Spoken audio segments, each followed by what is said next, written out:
उपजीविका करते? मुळांवरती उपजीविका करते. मुळांना कुरतडते आणि मुळांना कुरतडल्यामुळे झाड सुकलेलं दिसतं आणि झाड आडवं पडतं किंवा डायरेक्ट उभं आहे, सुकलंय म्हणून आपण पाहिल्यानंतर असं झाड अलगद उपटून जमिनीतून बाहेर येतं. बरोबर आहे? ही कीड जी आहे, या किडीच्या कंट्रोलसाठी सध्या बाजारपेठेमध्ये कोणतंच कीटकनाशक काम करत नाही. का बरं? कारण नेमारिच अल्ट्रा किंवा नेमारिच हे दोनही प्रॉडक्ट आपण धन्वंतरीच्या माध्यमातून शेतकऱ्यांपर्यंत पोहोचवण्याचे दोन महत्वाची कारण आहे. ही कीड कुठं आहे? हिला कंट्रोल करायचं म्हणजे कीटकनाशक कुठं वापरायची? जमिनीमध्ये जाणारी कीटकनाशक पाण्यामध्ये जातात, तेच पाणी विहिरीतून बोरवेल मधून आपण पितो आणि आपल्या शरीरात कीटकनाशक जायला. आणि म्हणून ती जर कमी करायची असतील तर मग या किडीला कंट्रोल कसं करायचं? बरं, ही कीड कीटकनाशकाला दात का देत नाही? याचं कारण काय आहे? कीटकनाशकांचा वास येतो ना. जशी जमिनीमध्ये तुम्ही कीटकनाशक वापरलं की कीड अजून खोल जाऊन बसते आणि वास गेला की परत वरती येते. वास संपला की परत वरती येते. ती आपल्यापेक्षा जास्त हुशार आहे. किडे आपल्यापेक्षा फार हुशार आहेत.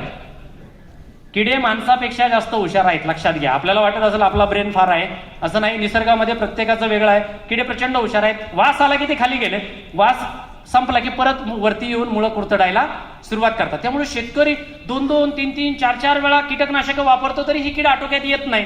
मग त्याच्यामुळे आपल्या नेमारिच अल्ट्रा काय आहे? तर आपल्या नेमारिच अल्ट्रामध्ये या किडीला मारणारी बुरशी दिलेली आहे. बुरशीला वासच नाही. त्याच्यामुळे शत्रू आता इथं बसलेले आहेत 800 लोक आहेत.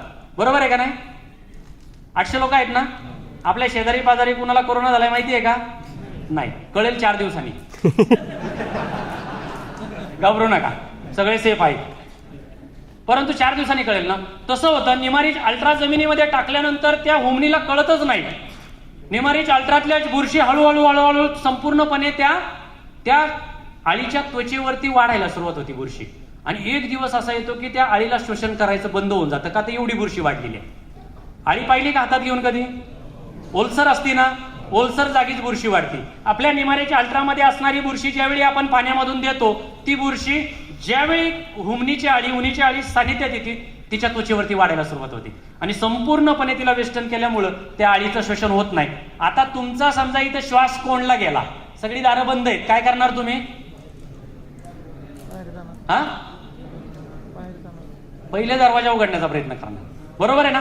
तसंच आहे. नेमारिच अल्ट्राच्या माध्यमातून रिझल्ट यायला सुरुवात झाली तर सर्वात पहिल्यांदा रिझल्ट दिसणार कुठं? ही कीड बाहेर येते. ही कीड जमिनीतून बाहेर येते आणि बाहेर येऊनच मरते. आणि म्हणून नेमारिच अल्ट्राचे रिझल्ट हे जमिनीतून बाहेर येऊनच कीड दिसणार. जमिनीत मेली असं सहजासहजी होणार नाही, कारण तिचं शोषण बंद झालेलं असतं. आणि म्हणून नेमारिच अल्ट्रा देण्याचं कारण आपलं काय आहे? आपण अगोदर नेमारिच आणलं होतं. नेमारिच मध्ये काय आहे? नेक्स्ट स्लाइड घ्या बरं. नेक्स्ट. हा, सर्वात महत्वाचं, ही ज्या किडीची काय जीवनचक्र आहे ना, इथून चालू होतं आणि तिकडे भोंगेऱ्यापाशी जाऊन थांबतं. आता होतं काय की ह्या किडीचं एक जीवनचक्रामध्ये तिचा एक गुण आहे किंवा तिला ते वातावरण लागतं मिलनासाठी. ते वातावरण कोणतं आहे? पाऊस पडल्यानंतरची संध्याकाळ. ह्या किडीला कोणतं वातावरण लागतं? नर आणि मादी पतंग भुंगेरे मिलनासाठी कधी येतात? पाऊस पडल्यानंतरची संध्याकाळ. त्यातल्या त्यात कोणता पाऊस? तो वळवाचा पाऊस. हॅलो, कधी पडतो वळीव? हा, मी तुम्हाला सांगितलं ना भूगोल बदललाय. आता वर्षातून किमान 5 वेळा वळीव पडतोय. सीझन बदललेला आहे पावसाचं.